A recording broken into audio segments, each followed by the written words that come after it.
Okay. Which of the following medications would be an appropriate adjunct therapy to improve his seizure control? A 30-year-old man with history of epilepsy presents to the clinic for a follow-up appointment.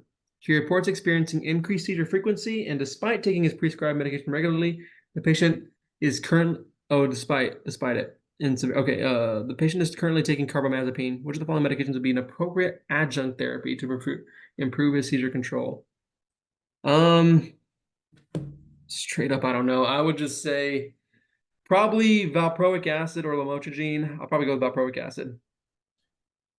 Yeah, I mean, like I said, valproic acid is kind of, I always call it like a broad spectrum, right? Yeah. Broad anti-epileptic, right?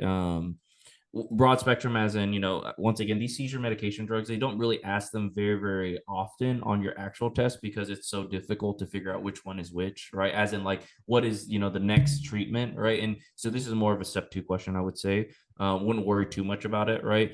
But gabapentin, partial seizures, neuropathic pain, lamotrigine effective in partial seizure, generalized seizures, and absent seizure. However, a significant drug interaction with carbamazepine, right, which is that's a very low yield factoid that I don't remember about.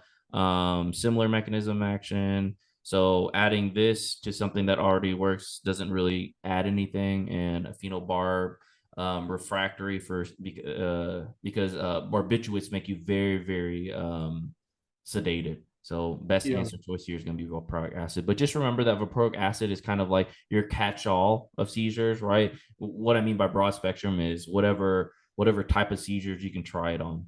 So